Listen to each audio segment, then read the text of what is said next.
বেসনৰ প্ৰয়োজন। বেসনেৰে বনোৱা যিকোনো বস্তু সুস্বাদু হয়। ৰন্ধা বঢ়াত যেনেকৈ আটা ব্যৱহাৰ কৰা হয়, তেনেদৰে বেসন প্ৰসাধন সামগ্ৰীত ব্যৱহৃত এক উপাদান। সাধাৰণতে ছালৰ যত্নৰ বাবে বেসন ব্যৱহাৰ কৰা হয়। ছালখন সুন্দৰ আৰু উজ্জ্বল কৰিবলৈ সৌন্দৰ্য বৰ্ধন কৰা হয়। কিন্তু আপুনি জানেনে যে আপুনি শ্বেম্পুৰ সলনি মূৰত বেসন লগাব পাৰে? সেই কথা শুনি বহুতে হয়তো আচৰিত হ'ব। কিন্তু আগৰ দিনত যেতিয়া ইমানবোৰ ৰাসায়নিক শ্বেম্পু বজাৰত নাছিল, তেতিয়া মহিলাসকলে চুলিৰ ভালৰ বাবে এনে প্ৰাকৃতিক উপাদান ব্যৱহাৰ কৰিছিল। প্ৰথমে জানি লওক এই প্ৰাকৃতিক শ্বেম্পু বনাবলৈ কি লাগিব। বেসন 1 কাপ, ৰিঠা পাউডাৰ 100 গ্ৰাম, শুকান আমলখি 100 গ্ৰাম, shikaakai 100 গ্ৰাম, 3 চামুচ এল'ভেৰা জেল আৰু 5টা জবা ফুল। তৈয়াৰ কৰাৰ পদ্ধতি: ৰিঠা, shikaakai আৰু আমলখি আগদিনা প্ৰায় 1 লিটাৰ পানীত তিয়াই দিব লাগে। পিছদিনা ভালদৰে পানীখিনি চাকি তাত থকা কাঠখিনি অথবা পেলনীয়া সামগ্ৰীখিনি এক্সট্ৰা কৰি সেই পানীখিনিত এটা ধুনীয়া পোৱা যাব, তাতে মিলাই লওক এল'ভেৰা জেল বা জবা ফুলৰ পেষ্ট আৰু বেসন।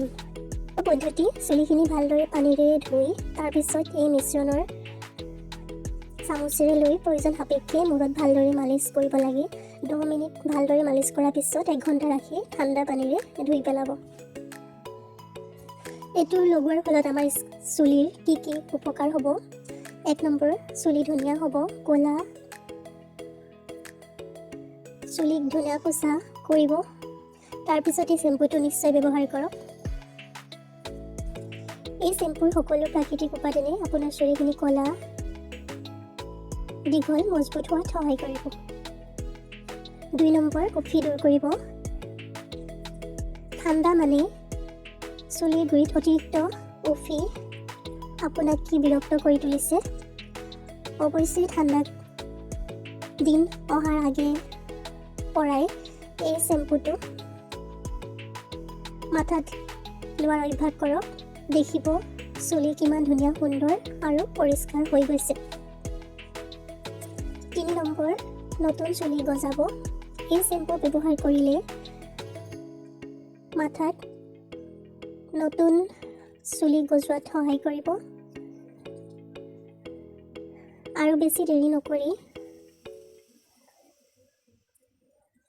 অৱশ্যেই এই বেসনৰ হোমমেড শ্বেম্পুটো ব্যৱহাৰ কৰক।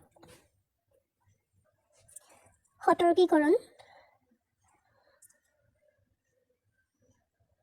কিন্তু চাব যাতে আপোনাৰ চুলিৰ গুৰিত এলাৰ্জি থাকিলে ব্যৱহাৰ কৰাৰ আগত এজন ভাল ডক্তৰৰ সৈতে পৰামৰ্শ কৰি নিব। ইয়াৰ বাহিৰেও কোনো ধৰণৰ সমস্যা হোৱাৰ আগতে চিকিৎসকৰ লগত অৱশ্যই কথা পাতক।